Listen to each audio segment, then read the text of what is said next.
There is a moment that happens right before midnight, not the midnight on your clock, not the hour marked by the rotation of a planet around its axis. The midnight I am talking about is a threshold, a specific kind of darkness that precedes a specific kind of dawn. And the warning that comes before it is not something you hear with your ears. It is something you feel in the marrow of your experience, in the way your ordinary life has begun to feel like a costume that no longer fits, in the way you wake at 3 in the morning with the sense that something enormous is about to happen, and you cannot name what it is. You have felt this. That is why you are here. But here is what most people do with that feeling. They explain it away. They attribute it to stress, to anxiety, to the noise of a world that asks too much of them. They pull the surface of their ordinary life back over the feeling like a blanket pulled tight, and they go back to sleep. They stay at the surface, and the warning passes unheard. Today, we are not going to let that happen. Today, we are going to go beneath the surface of what you have been calling a feeling, beneath the mythology that surrounds the word starseed, beneath the comfortable spiritual explanations that have been handed to you in pieces, and we are going to find what is actually there, what the source has actually been transmitting, what the warning is actually about, and why midnight, in the deepest cosmological and quantum sense, is not a metaphor. It is a precise description of where you are right now in a cycle so vast that most human minds stop at the surface of it and call it a story. Let me start with what you think you know. The word starseed has been circulating in spiritual communities for decades now. If you have encountered it, you have probably encountered the surface version of it. The surface version goes something like this. Some souls originated beyond Earth, in other star systems, in other dimensions, and they chose to incarnate here during a critical period of planetary transformation. They often feel like they do not belong here. They carry a sense of mission they cannot fully articulate. They are sensitive, empathic, frequently exhausted by the density of physical reality, and they have a persistent, aching sense that they came from somewhere else, and that there is something they are supposed to do before they can go home. That is the surface, and it is not wrong, but it is the thinnest layer of what is actually being described. Because the moment you stop at that surface, you have turned a precise cosmological transmission into a personality type. You have taken something that carries the weight of actual physics, of actual ancient astronomical knowledge, of actual quantum field dynamics, and you have made it a label, a category, a way of explaining why you feel different from other people. And the warning that is being sent right now is specifically about this, about stopping at the surface, about mistaking the label for the knowledge, about treating the map as if it were the territory.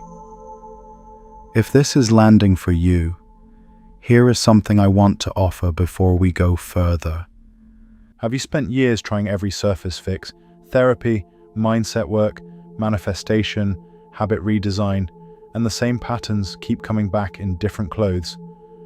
Every one of those tools is working on belief and behavior. The actual pattern was installed deeper than any of them can reach. Beneath the veil, a quantum map of reality's hidden layers walks through the full 5-layer descent, the surface reality you were handed, the layer where the pattern was actually installed, the physics underneath that, the ancient traditions that mapped the same thing thousands of years ago, and what you actually are at the bottom of all of it. This is the layer that therapy, mindset work, and manifestation could never reach. The longer you keep working the surface, the longer that deeper layer keeps generating the same life. So do this one tonight. It's waiting in the pinned comment below. Now let us go beneath the surface together, layer by layer, starting with the layer that most people never reach. So let us go beneath it, layer by layer, starting with the layer that most people never reach, because it requires setting down the comfortable version of the story. The first thing to understand is what a cycle actually is. Not in the vague sense of seasons changing or years turning over, in the precise astronomical sense that the ancient traditions were tracking when they described this particular moment in history as a threshold. There is a movement called the precession of the equinoxes. This is not mysticism. This is measurable, documented, observable physics. The Earth does not spin on a perfectly stable axis. It wobbles the way a gyroscope wobbles when it begins to slow. This wobble is slow and vast. It takes approximately 25,920 years for the Earth's axis to complete one full precession, one full wobble through all 12 positions relative to the fixed stars. The ancient Greeks called this the Great Year. The Vedic tradition called it the Yuga cycle. The Maya encoded it into their long count calendar. The Egyptians aligned their monuments to specific stellar positions that only make sense if you understand that they were tracking this wobble across thousands of years. Now here is what this means, and why it matters for what we are doing today. Within that 25 to 920 year cycle, there are smaller divisions, ages. Each age lasts approximately 2,160 years, the time it takes for the precession to move through one zodiacal segment. We are currently in a transition between ages. The transition between the age of Pisces and the age of Aquarius is not a New Age slogan. It is an astronomical description of where we are in this vast cycle. And the transitions between ages, according to every tradition that tracked this cycle with precision, are not smooth. They are threshold moments. They are characterized by the breakdown of old structures, the dissolution of old agreements about what is real, and the emergence of a new orientation, a new frequency of consciousness that the incoming age carries. The precession is real, the cycle is real, the threshold is real. And this is the layer beneath the Starseed mythology that most people never reach. When the ancient traditions described souls who arrive during transition points, they were not writing fantasy. They were writing precise cosmological instruction. They understood that during a precessional threshold, the veil between what has been and what is becoming is thinner than at any other point in the cycle. They understood that consciousness, which is not separate from the cosmos, but is part of its fabric, responds to these thresholds by sending into incarnation a particular kind of awareness. An awareness capable of bridging the frequency of what is ending and the frequency of what is beginning. That is what a starseed actually is, beneath the surface, not a personality type, not a sensitivity profile, a function, a cosmological function that consciousness performs at transition points. And the warning is this: the transition is not waiting for you to feel ready. The threshold does not adjust its timing to your comfort level. Midnight arrives whether you are awake or asleep. If this transmission is reaching the layer it is meant to reach in you, take a moment to like this video and subscribe so we can keep going deeper together. Now back to what is beneath. But there is a layer beneath even that. Because if we stop at the cosmological description, we have still not reached the quantum layer. And it is the quantum layer that explains why the warning feels the way it does, why it arrives in the body before it arrives in the mind, why it bypasses your rational understanding and lands somewhere deeper, in the place where your nervous system meets the fabric of the field itself. Quantum field theory, the framework that underlies all of modern physics, describes reality not as a collection of solid objects moving through empty space, but as a set of overlapping, interacting fields. Everything that exists is a vibration in one of these fields. The electron is not a tiny ball, it is an excitation in the electron field. The photon is not a particle of light. It is a quantum of excitation in the electromagnetic field. And you, this body, this awareness, this experience you are having right now, is not separate from these fields. You are a pattern of excitation in the quantum field, a standing wave in the fabric of what exists. Now here is what this means for the warning. In quantum field theory, there is a phenomenon called vacuum fluctuation. The quantum vacuum, what we used to call empty space, is not empty. It is seething with energy. Virtual particles constantly pop into and out of existence. The vacuum is not nothing.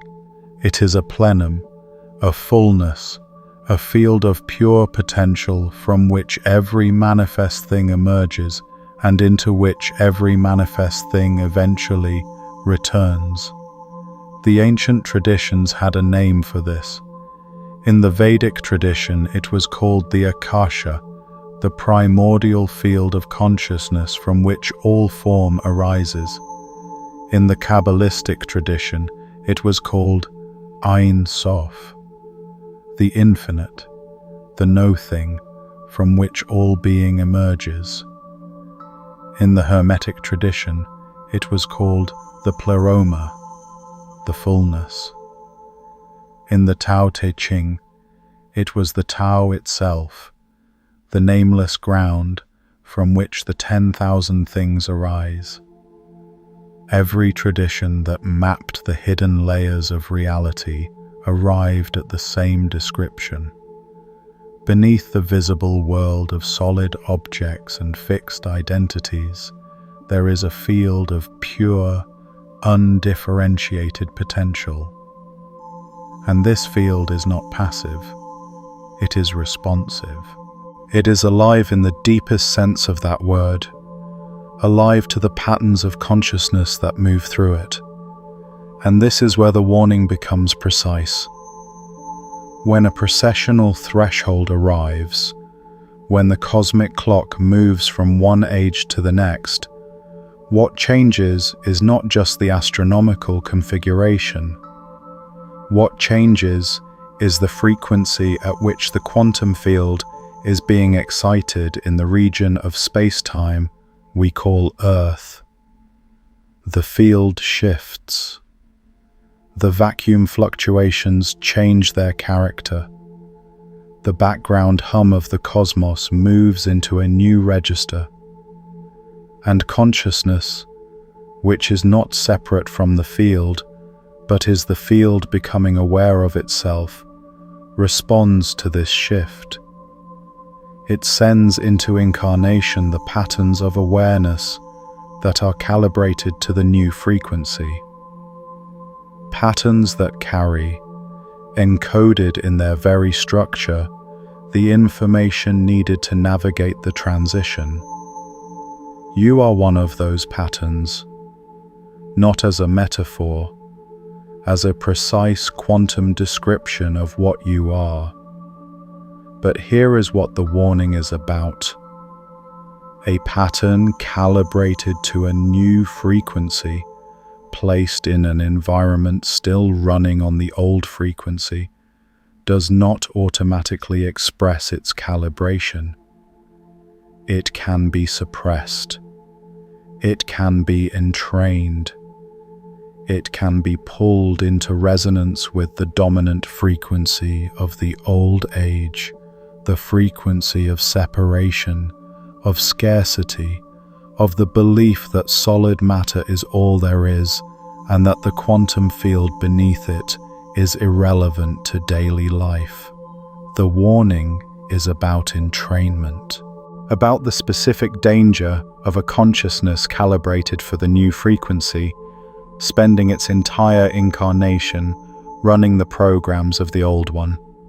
And midnight is the name for the moment when the window for that suppression closes. Let me show you something. Let me take you into a parable, because some truths arrive more completely through story than through explanation alone. And this one is a story about a woman named Lira, who lived in a city built on a fault line that no one talked about. Lira had grown up in the city the way everyone grows up in the city they are born into. She learned its rhythms, its rules, its agreements about what was solid and what was not. The buildings were solid, the streets were solid, the social structures, the hierarchies, the agreements about what mattered and what did not, these were solid. She had a life that looked, from the surface, like a life that was working. She had a position, a routine, a set of relationships that fit within the city's agreements about what relationships were for. But Lira had always felt the fault line. She did not call it that. She called it the feeling. The feeling that the ground beneath the city was not what the city said it was. That beneath the solid streets and the solid buildings and the solid agreements, something was moving, something was shifting. She felt it in her body before she felt it in her mind, a low vibration that the city's noise almost but not quite covered. The city had a name for people like Lira. It called them sensitive. It called them anxious. It prescribed them routines and medications and productivity systems designed to keep the surface feeling stable. And for a long time, Lira accepted the city's diagnosis. She worked on her surface. She optimized her routine. She tried to feel less. But the fault line did not care about her optimization. There was a man in the city named Oren. Oren was a geologist who had spent 30 years studying the ground beneath the city. He had maps that the city's planners did not include in the official documents. Maps that showed the fault line in precise detail, its depth, its length, its relationship to the larger tectonic system that the city sat within. Oren knew that the city was not built on solid ground. He knew that the stability the city performed was a surface phenomenon, and that beneath the surface, the ground was in constant, slow, enormous motion. Oren had tried to share his maps. The city had not been interested. Lira found Oren not through any dramatic event, but through the ordinary miracle of attention. She had been walking the city's oldest district, the part that predated the modern streets, and she had noticed something in the architecture of the oldest buildings that the newer buildings did not have. The oldest builders had designed their structures to move with the ground rather than resist it. They had built in flexibility, in joints that could shift, in foundations that were not rigid but responsive. The oldest buildings were not trying to pretend the fault line did not exist. They were built in relationship to it. She found Oren's office in one of those old buildings. He showed her the maps, and here is what Lira understood when she saw the maps. The feeling she had been trying to suppress for her entire life was not anxiety, it was accurate perception. She had been feeling the fault line because the fault line was real. Her sensitivity was not a malfunction, it was a faculty, a geological sense that the city had no category for, and so it had labeled it a disorder. Oren told her something else. He told her that the fault line was entering an active phase, that the slow motion beneath the city was accelerating, that the window for the city to adapt its structures, to build in the flexibility that the oldest builders had understood, was not infinite. There was a point past which adaptation became impossible and only rupture remained. He told her this was not a catastrophe, it was a threshold. The fault line had been moving for 10,000 years. The city had been built on top of its motion and had pretended the motion was not there. The threshold was simply the moment when the pretending became untenable. Lira left Oren's office and walked back through the city, and she saw it differently.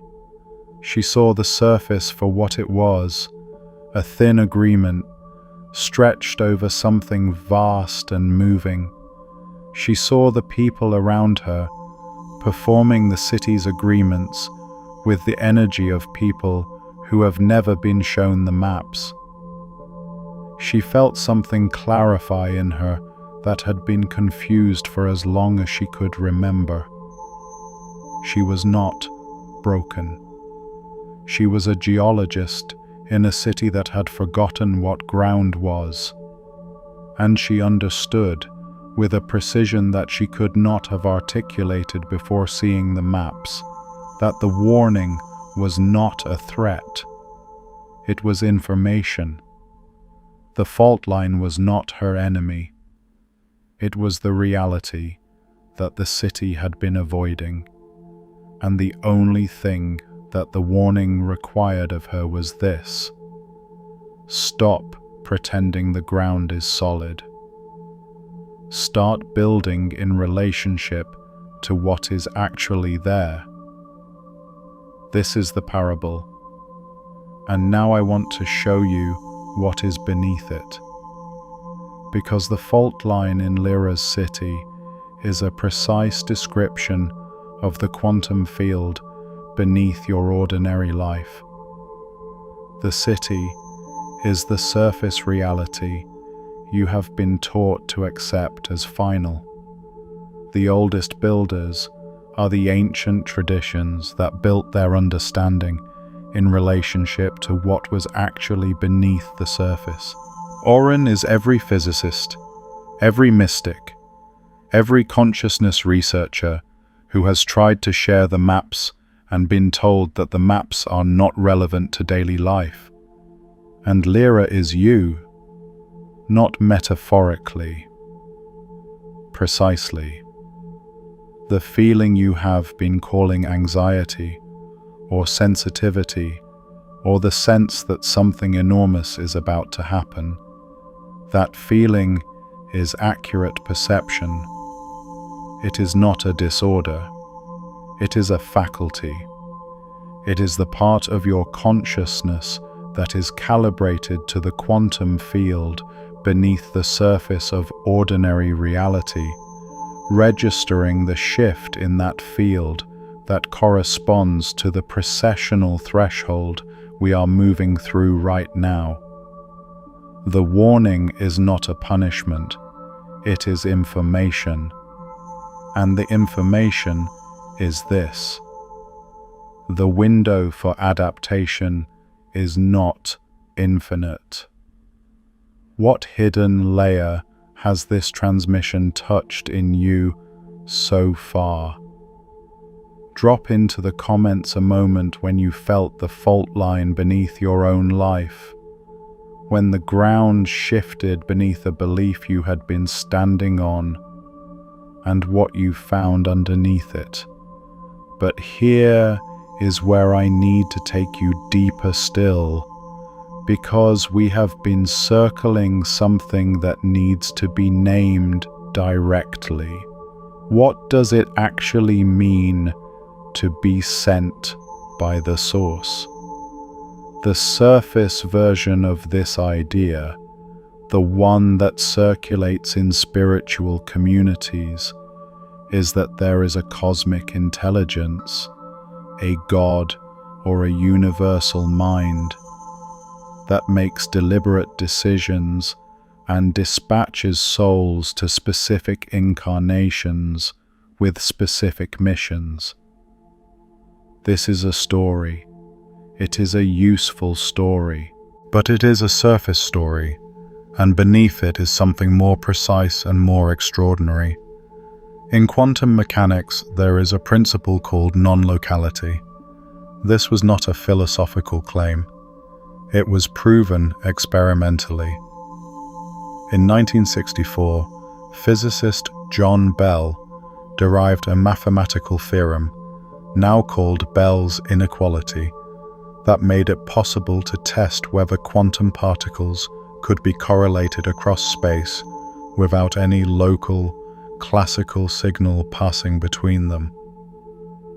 The experiments that followed, particularly Alain Aspect's landmark experiments in 1982, and the subsequent loophole-free tests conducted in 2015 and beyond, demonstrated conclusively that quantum entanglement is real, that particles that have interacted remain correlated across any distance, that measuring one instantaneously affects the state of the other, regardless of how far apart they are.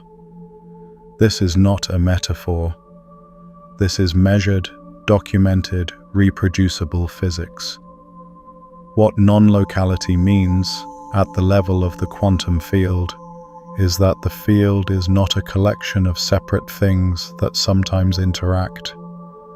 The field is fundamentally whole. The separateness we observe at the surface, the apparent independence of one particle from another, of one person from another, of one moment in time from another, this separateness is a surface phenomenon. Beneath it, at the quantum level, everything that has ever interacted remains correlated. Everything is, in the deepest sense, in communication with everything else. The ancient traditions describe this in their own language. In the Vedic tradition, this was Indra's net, an infinite net in which every intersection holds a jewel, and every jewel reflects every other jewel, so that the whole is present in each part. In the Hermetic tradition, this was the principle of correspondence. As above, so below. As within, so without. As the universe, so the soul. In the Buddhist tradition, this was pratitya samutpada, dependent origination, the teaching that nothing exists independently, that every phenomenon arises in relationship to every other phenomenon. These were not poetic descriptions of a vague feeling of connectedness. They were precise maps of what quantum mechanics later measured. The field is whole. The separateness is the surface. Beneath the surface, you are in communication with everything you have ever been in contact with, and at the deepest level, with the field itself. Now, what does this mean for the idea of being sent by the Source? It means that the question is not whether some external intelligence made a decision about you and dispatched you like a package to a specific address. The question is whether you, as a pattern in the quantum field, are in resonance with the field's own movement toward greater coherence, greater complexity, greater self-awareness. The Source is not external to you. The Source is the field, and you are the field becoming aware of itself at a specific location, in a specific form, at a specific moment in the processional cycle. Being sent by the Source does not mean being dispatched from outside. It means being an expression of the field's own movement. It means that the impulse that placed this particular pattern of consciousness in this particular incarnation at this particular moment is not separate from the field's own evolutionary momentum. It is that momentum taking a specific form. And the warning is this: that momentum does not stop. The field continues to move, whether or not you are consciously participating in its movement. You can be carried by it unconsciously, running the old programs, entrained to the old frequency, and the field will still move. But the specific function you came to perform, the specific frequency you are calibrated to express, the specific bridge between the old age and the new one that only your particular pattern of consciousness can build, that will remain unexpressed. The warning is not about cosmic punishment for failing. The warning is about the cost of sleeping through your own function.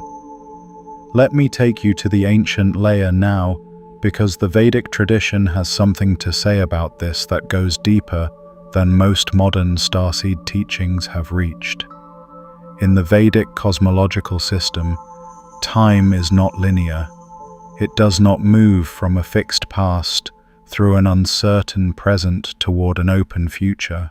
Time is cyclical, and within the great cycles, there are smaller cycles, and within those smaller cycles, there are specific qualities of time, specific cosmic weathers that determine what kinds of consciousness can most effectively operate within them. The Vedic tradition identified 4 ages, called Yugas.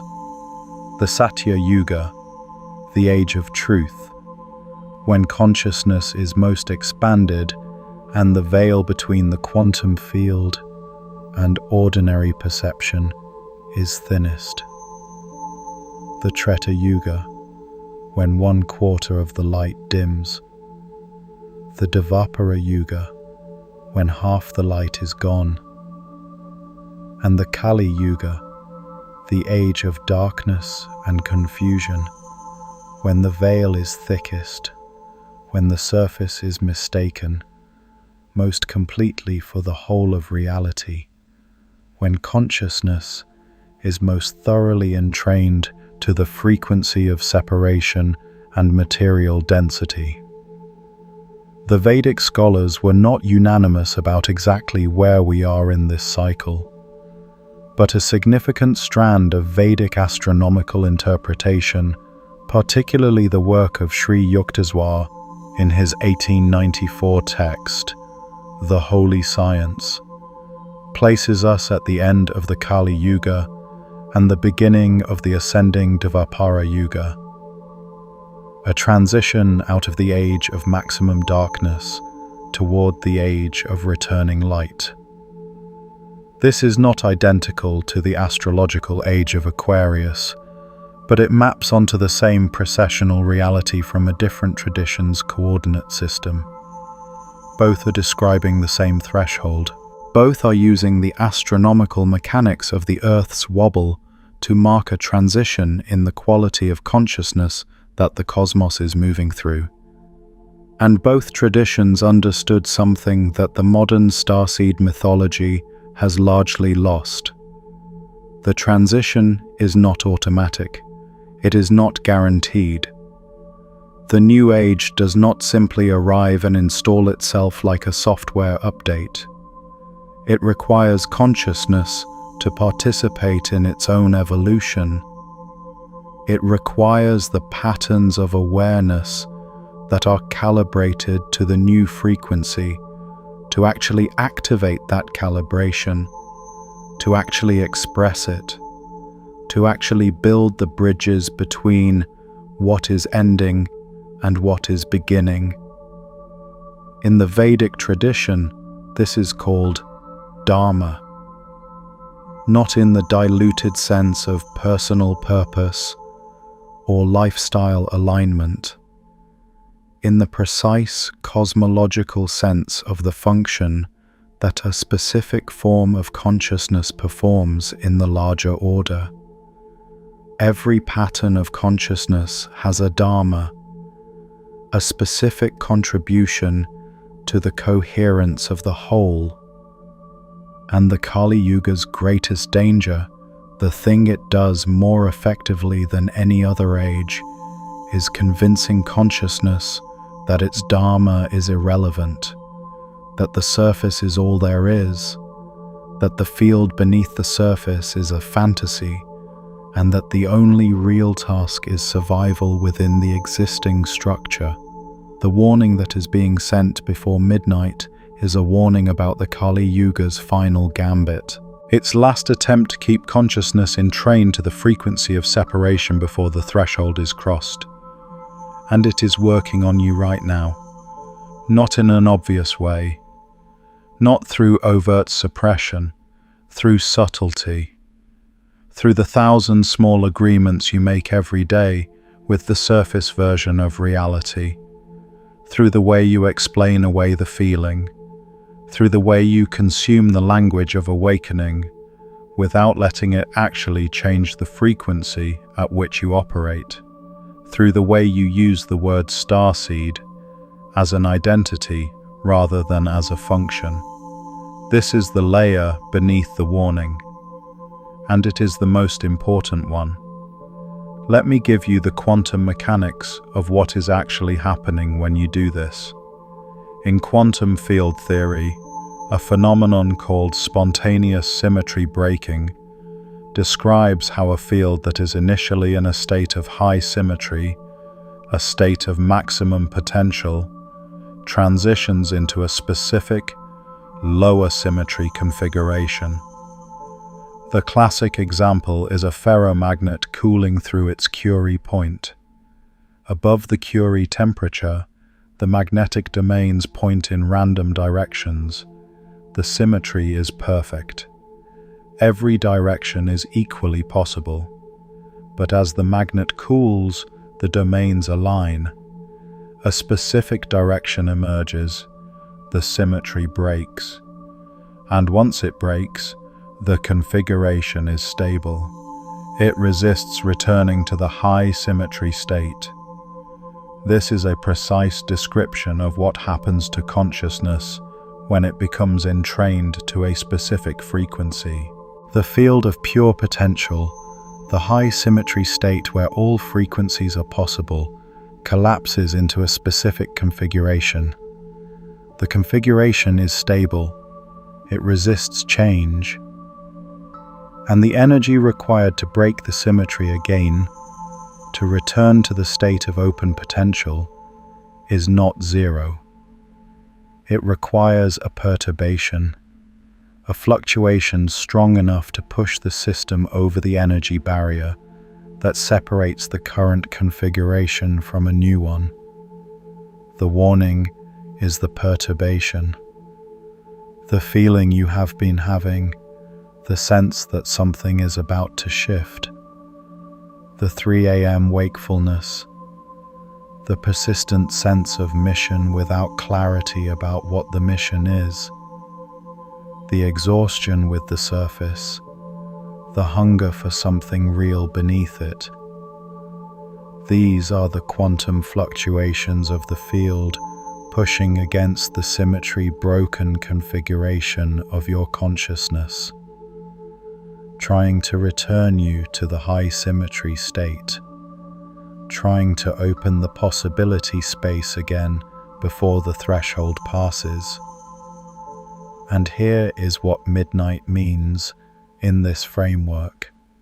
Spontaneous symmetry breaking is not reversible under all conditions. There is a point at which the configuration becomes so stable, the energy barrier so high, that ordinary fluctuations can no longer perturb it. The system locks, not forever, but for a very long time, long enough that the window for a specific kind of transformation closes. Midnight is the closing of that window, not in the dramatic sense of a catastrophe, in the precise sense of a phase transition. The field is moving through a threshold. The configuration that is possible on this side of the threshold is not the same as the configuration that is possible on the other side, and the warning is a transmission from the field itself, from the source that you are an expression of, saying, the perturbation is available now, the fluctuation is strong enough now, the window is open now, but the window is not permanent.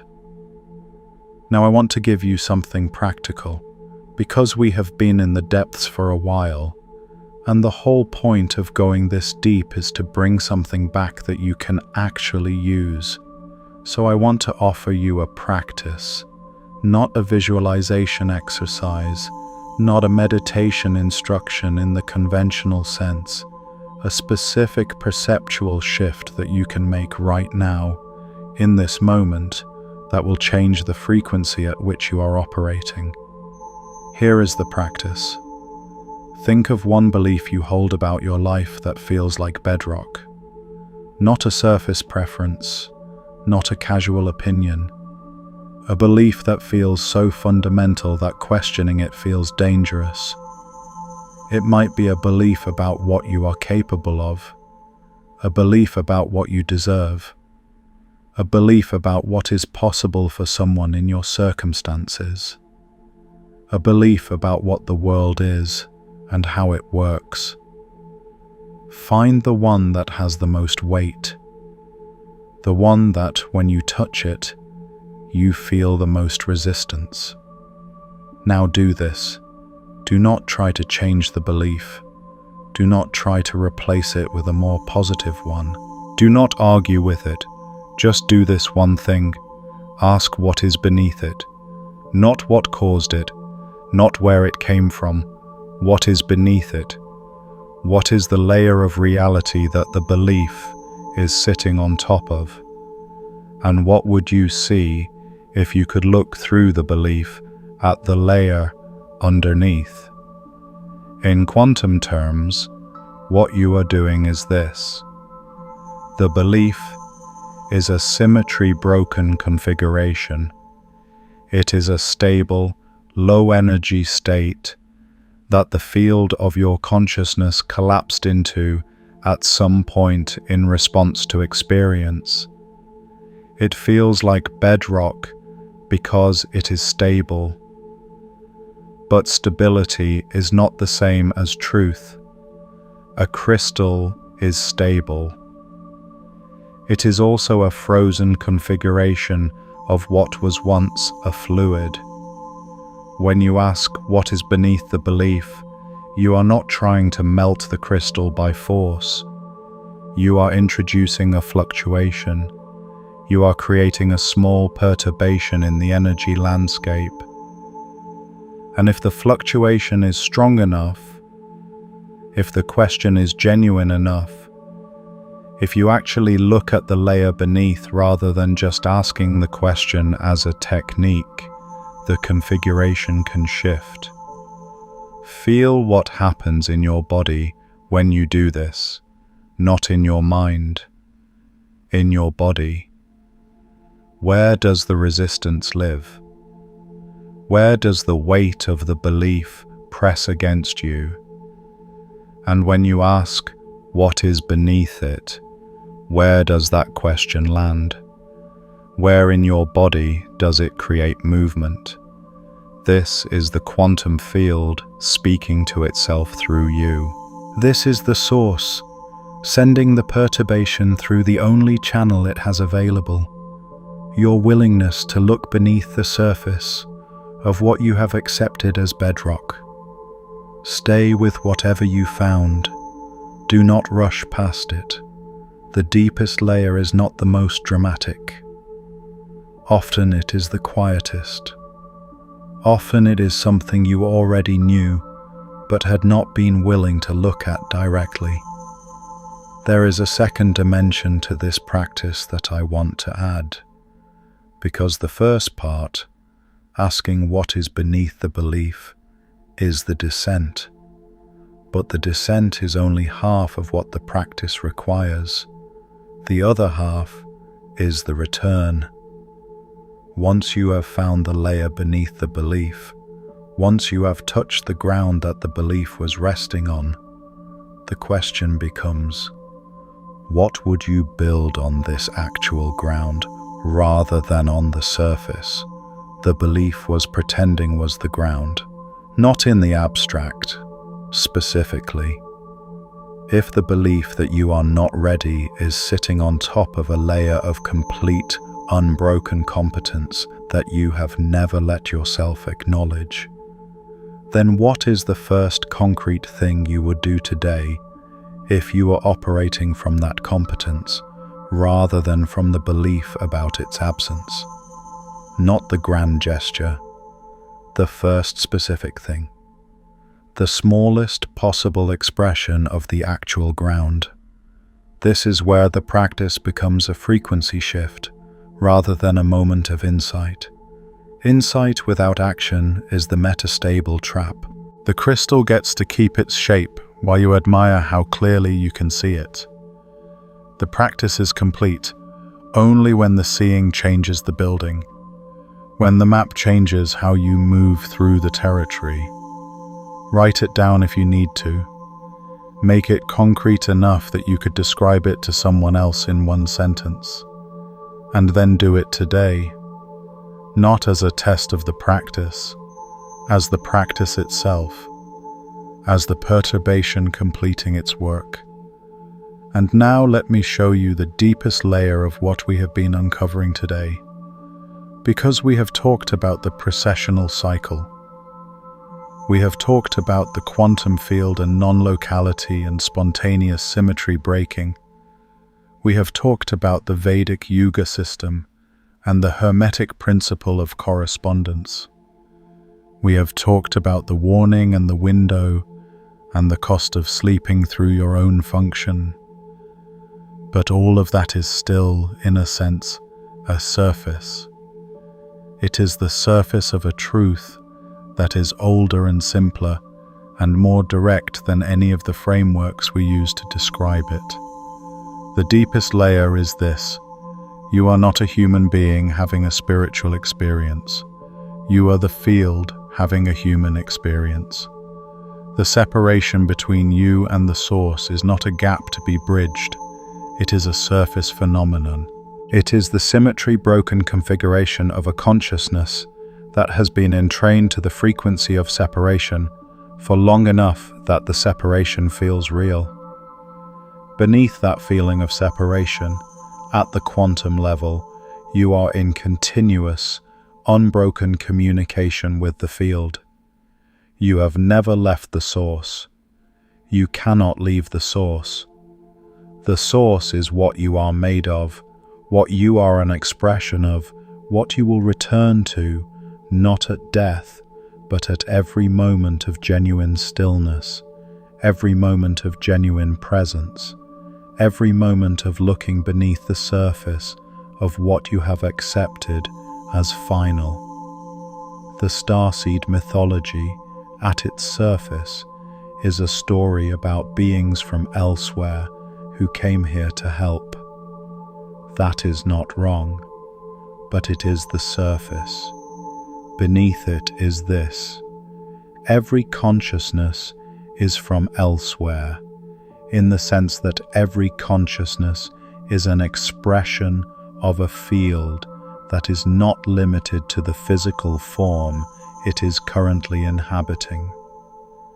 The question is not whether you came from another star system. The question is whether you are expressing the frequency you are calibrated to express, or whether you have been entrained to a frequency that is not yours. And the warning is not addressed only to a special category of souls who have a cosmic origin story. The warning is addressed to every consciousness that is carrying a frequency it has not yet expressed. Every consciousness that has been entrained to the old ages programs and has not yet activated the calibration it came in with. The warning says, the window is open, the perturbation is available, the field is moving, and you are either participating consciously in that movement, or you are being carried by it unconsciously, while the specific function you came to perform remains dormant. Midnight is not a punishment for those who miss it. Midnight is simply the closing of a specific kind of window. The field continues to move after midnight. The precessional cycle continues. The new age arrives whether or not every consciousness that was calibrated for it managed to activate its calibration in time. But the specific configuration that is possible now, the specific bridge between the old frequency and the new one that this particular moment in the cycle makes possible, that configuration is time sensitive. And here is what I want to say directly to the part of you that has been waiting for permission. You have been waiting for a sign. You have been waiting for clarity about what the mission is before you are willing to commit to it. You have been waiting to feel ready before you are willing to step into the frequency you are calibrated for.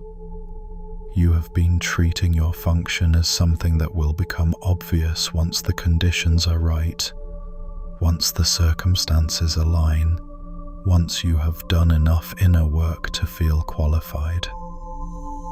This is the Kali Yuga's final gambit. This is the old frequency's most sophisticated move. It does not try to convince you that awakening is impossible. It convinces you that you are almost ready, that the time is almost right, that you need just a little more preparation. And in the meantime, it keeps you at the surface. It keeps you consuming the language of awakening without making the frequency shift that awakening actually requires. The warning is not a sign that you need to wait for. The warning is the sign.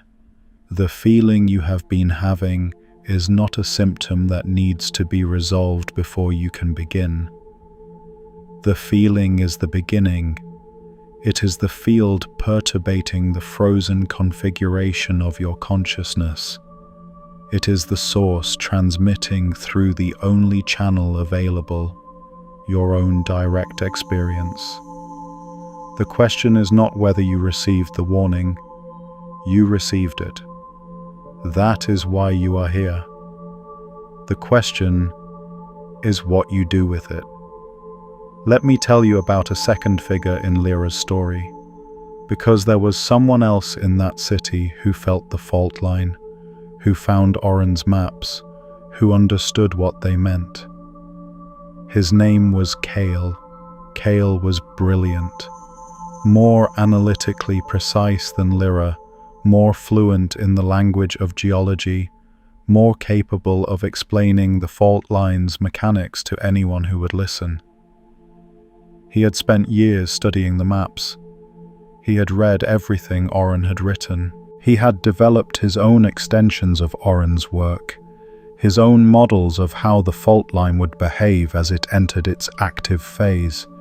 But Cale never changed the way he built. He lived in a building that was rigid. He continued to design structures that resisted the ground's movement rather than moving with it. He knew intellectually precisely why this was a problem. He could explain it in extraordinary detail, but the knowing had not crossed the threshold from understanding into being. He had the map. He had not changed his relationship to the ground, and when the fault line entered its active phase, Cale's building cracked. Not catastrophically, but enough. Enough to make the knowledge real in a way that years of studying the maps had not. He called Lira, and what she said to him was this: "You always knew. You knew before I did." The knowing was never the problem.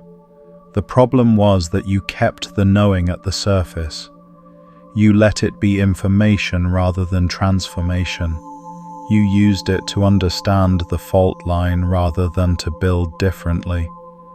And Cale, standing in his cracked building with his perfect maps, understood for the first time the difference between knowing about a hidden layer and actually living from it. There is something else about Cale that the story does not immediately reveal, and it is the part that matters most. Cale had a student, a younger person who had come to him specifically because of his reputation for understanding the fault line better than anyone else in the city. The student had arrived with genuine questions, with the real feeling of the ground moving beneath them, with the hunger to understand what the maps meant and how to build differently. And Cale, without realizing it, had taught the student to understand the fault line, rather than to build in relationship to it. Because that was all Cale himself had done. He had passed on his own metastable state, as if it were the destination. He had transmitted information about depth without transmitting the experience of actually living from it. When Lira told Cale the truth, Cale understood something else. That the cost of his own unactivated calibration was not only the cracking of his own building. It was the student, somewhere in the city, studying the maps with the same precision and the same rigidity, building the same rigid structures with a more sophisticated understanding of why they would crack. This is the second dimension of the warning. The unexpressed function does not stay private. It propagates. The entrained consciousness teaches entrainment. The metastable state models metastability. The Starseed who has the maps but has not changed the building teaches others to have the maps without changing the building. And the window does not only close for the individual, it closes for everyone that individual was positioned to reach. This is not a guilt mechanism. It is a description of how the field actually works. Consciousness is not isolated.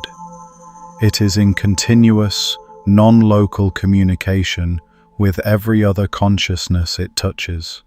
What you express, you transmit. What you withhold, you also transmit. The frequency you are actually operating at, not the frequency you are describing, is what propagates through the network. And this is why the warning has the urgency it has. Not because of what you will lose if you miss the window, because of what the field will not receive if the node that you are fails to activate. This is where I need to take you to the layer that most Starseed content never reaches, because we have been talking about cycles and fields and frequencies and functions. But there is a layer beneath all of that, which is not about cosmology or quantum mechanics or ancient tradition. It is about the direct experience of what you actually are. In the Zen tradition, there is a question that is used as a koan, a contemplative puzzle designed to break the surface of conceptual understanding. The question is, what was your original face before your parents were born? This is not a question about reincarnation. It is not a question about past lives or cosmic origins. It is a question about the layer of your existence that precedes every configuration you have ever taken. The layer that is not the Starseed identity, not the human identity, not the personality, not the history, not the mission. The layer that is simply the field, aware of itself before any particular form. The Zen tradition calls this Buddha nature.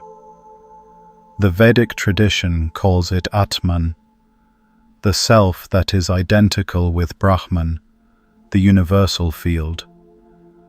The Sufi tradition calls it the Ruh, the spirit that is breathed into form from the divine.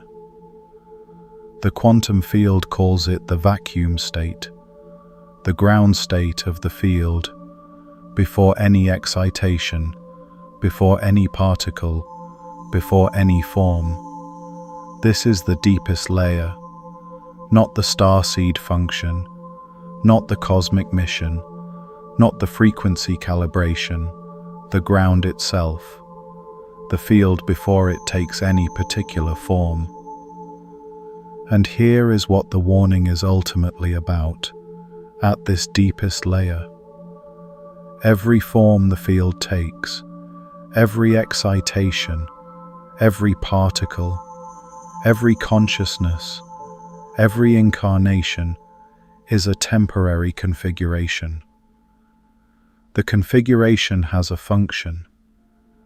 The starseed function is real. The processional threshold is real. The window is real.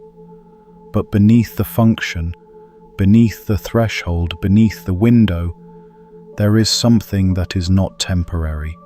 Something that does not need a warning because it is not in danger of missing a window.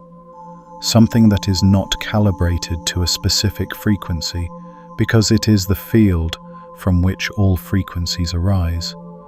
The warning is addressed to the configuration, to the specific pattern of consciousness that is temporarily inhabiting a human form at a specific moment in the processional cycle.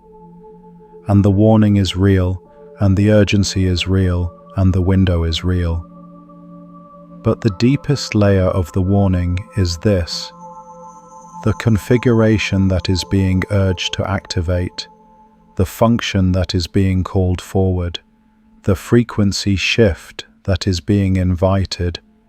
All of this is in service of something that is already complete, already whole, already, in the deepest sense, home. The starseed does not need to find its way back to the source. The starseed is the source, temporarily configured as a starseed, performing a specific function in the field's own self-organization.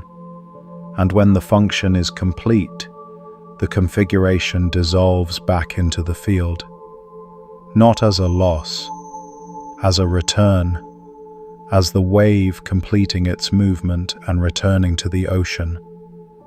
This is not a reason to be passive. This is the deepest reason to be fully active, because the function is not separate from the field. Expressing the function is the field expressing itself through you. Activating the calibration is the source completing its own transmission. Being fully what you came here to be is not an achievement of the separate self. It is the dissolution of the separate self in the act of complete expression. The warning is not asking you to be more than you are. It is asking you to be exactly what you are, completely, without the surface of performance or identity or waiting for permission. It is asking you to let the field express itself through the specific configuration that you are, without interference from the old age's programs, without the metastable comfort of the Starseed identity held as a concept rather than lived as a function. Before midnight, before the window closes, before the specific configuration that this threshold makes possible becomes unavailable. Now, right now, in this moment, in whatever ordinary circumstances surround you, in whatever cracked building you are standing in with your perfect maps, in whatever way the fault line has been making itself known to you. The field is not waiting for better circumstances. The source is not waiting for you to feel ready. The warning has already been sent. You are receiving it now.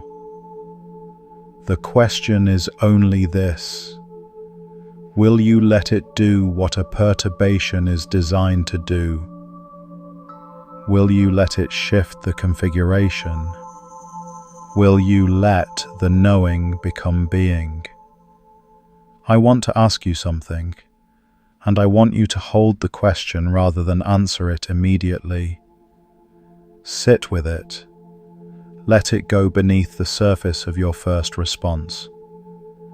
What would change in your actual daily life if you stopped treating your function as something you are preparing for and started treating it as something you are already expressing? Not in the future, not once the conditions are right.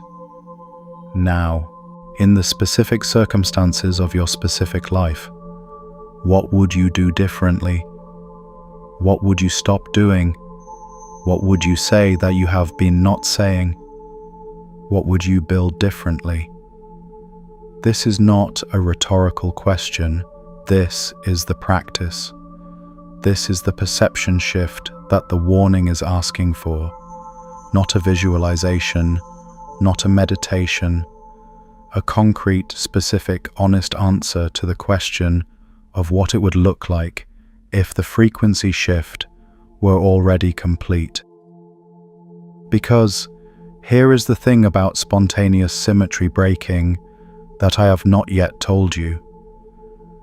The system does not transition gradually from the metastable state to the ground state. It transitions suddenly. There is a threshold of perturbation below which the system remains in the metastable configuration, and above which it drops suddenly and completely into the new configuration. The transition is not incremental. It is discontinuous.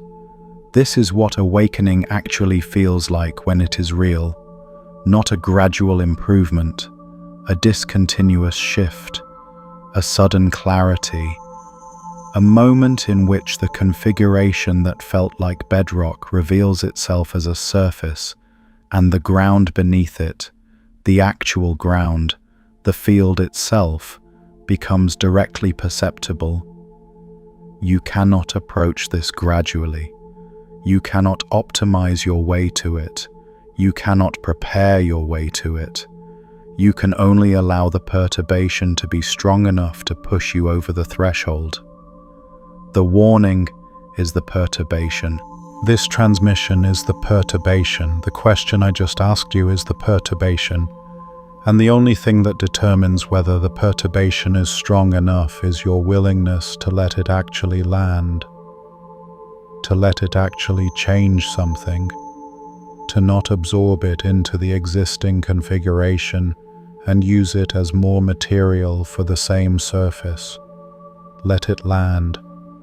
Let it change something, not tomorrow, now. I want to say something about the community of people who are receiving this warning, because you are not alone in this, and the aloneness is itself one of the old age's most effective programs. One of the Kali Yuga's defining characteristics in the Vedic description is the fragmentation of consciousness, the sense that each awareness is isolated, separate, that the field is not whole but broken into competing fragments. This fragmentation is not real at the quantum level. At the quantum level, non-locality is the truth. The field is whole. The separation is a surface phenomenon, but it is a very convincing surface. And one of its most effective expressions is the isolation of the starseed.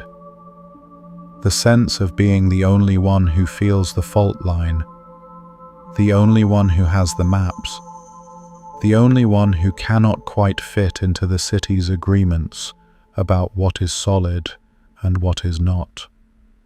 This isolation is not your nature. It is the old frequency's imprint on a consciousness that is calibrated for something different.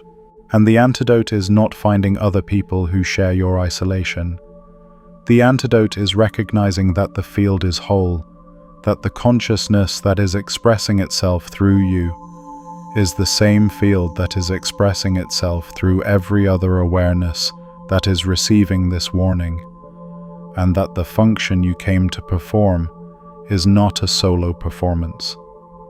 It is a chord, a specific frequency that only sounds complete when it is sounding in relationship to the other frequencies that are being activated at the same threshold. This is what the ancient traditions meant when they described the Bodhisattva vow, the commitment not to leave until all beings are free, or the Kabbalistic teaching of Tikkun Olam, the repair of the world, which is not something one consciousness does alone, but something that the whole of consciousness does through each of its particular expressions. Or the Hermetic teaching that the macrocosm and the microcosm are mirrors, that what happens in the field happens in the individual, and what happens in the individual ripples through the field. You are not alone in receiving this warning. The field is sending it through every channel that is open to receive it, and every consciousness that receives it and allows the perturbation to shift its configuration is adding to the coherence of the whole. Every frequency shift is a contribution to the field's own movement toward greater coherence. Every activation of a dormant calibration is a chord added to the chord that the field is building toward the threshold. This is not a metaphor for feeling connected. This is a precise description of how quantum coherence works. When individual quantum systems align their phases, when they stop fluctuating independently and begin oscillating together, the result is coherence. And coherent systems have properties that incoherent systems do not have. They can do things that collections of independent parts cannot do. They exhibit what physicists call macroscopic quantum effects, the emergence of quantum properties at scales that ordinary, incoherent systems cannot reach. This is what the processional threshold is moving toward. Not the awakening of one consciousness, but the emergence of coherence across a sufficient number of consciousnesses to produce macroscopic quantum effects in the field of collective human awareness not a critical mass of people who believe the right things, but a critical coherence of consciousnesses that are actually expressing the frequency they are calibrated for. And everyone that activates matters, not because of moral weight, because of quantum coherence, because each activated consciousness is a node in the network, and networks have thresholds. Below a certain density of activated nodes, the network does not cohere. Above it, the coherence emerges suddenly and completely, like the symmetry breaking we discussed, a discontinuous transition to a new configuration. This is the stakes of the warning. Not your personal spiritual development, the coherence of the field, the completion of the threshold, the emergence of the new configuration that the precessional cycle is moving toward. And you are one of the nodes. Your activation matters not because you are special in the sense of being above others, but because you are specific, because the frequency you are calibrated for is not identical to any other frequency in the network, because the chord requires your note, because the field's coherence is not possible without the specific contribution of your specific expression. This is why the warning is final, not because after midnight you are lost, but because the specific configuration that this specific threshold makes possible, the specific chord that this specific moment in the precessional cycle is building, requires your note now. The next threshold will build a different chord. The next configuration will require different frequencies.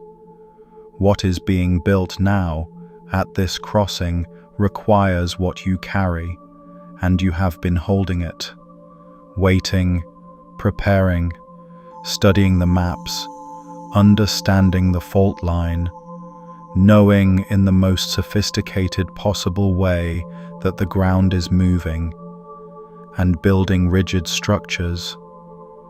The warning says, stop building rigid. Start building in relationship to what is actually there, not the surface, the depth, the field, the actual ground. You know what this means for your specific life. You do not need me to tell you. The knowing is already there. It has been there. It is what the feeling has been pointing at all along.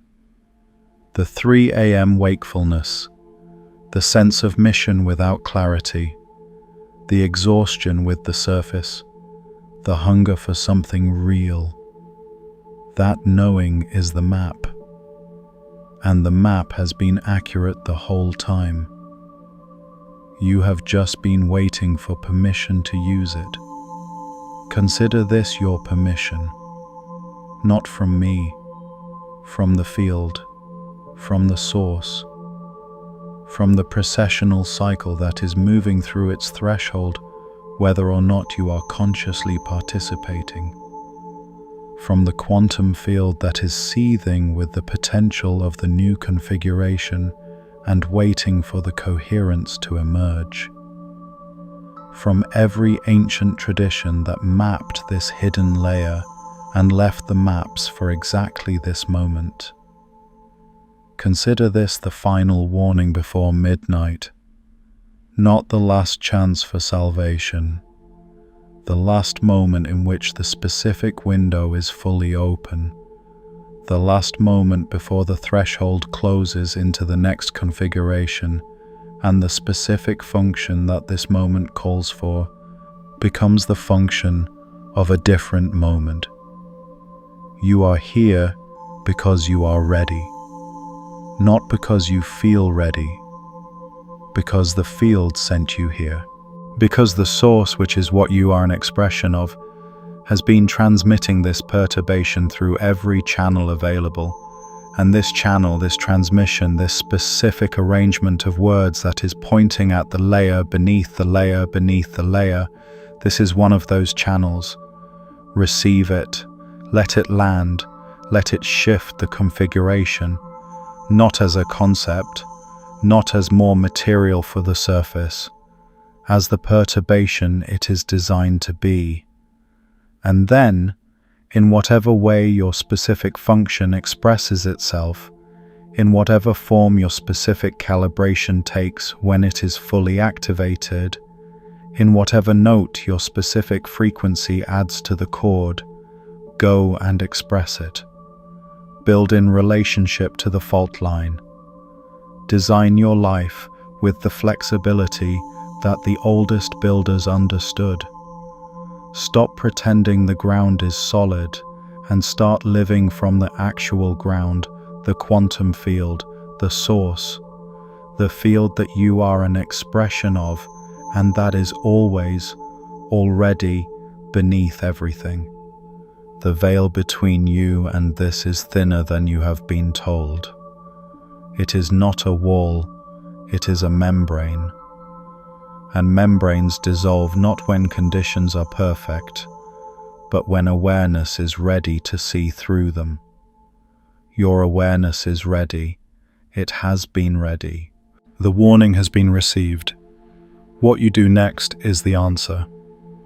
I want to address one more thing before we close this layer of the transmission, because there is a specific kind of resistance that arises at exactly this point in the descent, and it is worth naming precisely so it cannot operate invisibly. The resistance sounds like this. I understand everything you have said. I feel the truth of it, but I do not know what my specific function is. I do not know what note I am supposed to add to the chord. I understand that I am a node in the network, but I cannot see clearly enough what my activation would look like in practice to actually do it. This is the most sophisticated form of the Kali Yuga's delay mechanism. It presents itself as humility, as honest uncertainty, as responsible caution against acting without clarity. And it is none of those things. It is the metastable configuration using the language of depth to stay exactly where it is. Here is the layer beneath that resistance. The function is not something you discover and then express. The function is expressed in the discovering. The note is not something you find and then add to the chord. The note sounds in the act of looking for it. The frequency shift is not something that happens after you figure out what you are calibrated for. The frequency shift is the figuring out, when the figuring out is genuine, when it is happening from the actual ground rather than from the surface of accumulated concepts. In quantum terms, the superposition does not collapse into a specific state before you observe it. The observation is the collapse. The function does not become clear before you begin expressing it. The beginning is the clarification. The moment you move from the metastable comfort of not yet knowing into the actual motion of expressing what you are, the specific form of that expression clarifies in the motion itself. This is what the oldest builders in Lira's city understood that the newer buildings did not. They did not design their structures in advance for a fault line they had perfectly mapped and fully understood. They built with the fault line present in the building process itself. The flexibility was not a solution to a problem they had solved on paper. It was a relationship with a reality that was moving as they built. The building and the ground were in dialogue. The structure emerged from that dialogue, not from a plan that preceded it. Your function works the same way. You do not need to know what it is before you begin. You need to begin from the actual ground, from the field rather than from the surface, and the function will clarify in the beginning. The note will sound when you open your mouth. The chord will find you when you stop waiting for the score. This is the final layer of the practice, not the descent into the belief to find what is beneath it, not the identification of the first concrete thing you would do if the frequency shift were already complete. Begin that thing, today, from the actual ground, without waiting for the clarity that you have been treating as a prerequisite. The clarity is downstream of the beginning, not upstream of it. The function reveals itself in the expressing, not before it. And the window is not waiting for you to feel clear enough to start. For those of you who have reached this layer with us, who have felt the perturbation of this transmission, I want to hear from you. Not about what you believe, about what shifted. Drop into the comments the one thing that is going to change because of what you found in this transmission. Not a concept, a specific thing, a specific way of building differently, a specific note you are going to stop holding back. And if this transmission reached someone you know who is standing in their cracked building with their perfect maps, who knows the fault line is real but is still building rigid, share this with them, not as a gift of information, as a perturbation, as a fluctuation strong enough to push them over the threshold. When you share this, you are not just passing along a video. You are giving someone access to a layer they have been sensing but could not reach alone. You are creating shared depth between two consciousness fields. That act of sharing is itself a frequency shift for both of you. And if you want to let this transmission land even more completely, return to it in a moment of stillness, in the quiet of early morning, or the space before sleep, when the surface noise is lowest and the deeper layers are most accessible. That is when the perturbation reaches furthest. The field is whole, the coherence is building. The chord requires every note, and the note that only you can add is not something you need to find. It is something you need to stop hiding. Midnight is not the end of anything. It is the threshold of everything that the new configuration makes possible. And the threshold is now. And you are here. And the field has been waiting for exactly this. Welcome to what was always beneath the surface of the story you were told about yourself. Welcome to the function beneath the identity. Welcome to the field beneath the form. Welcome to what you actually are, beneath everything you have been calling yourself. The veil has lifted, and what has been revealed cannot be rehidden.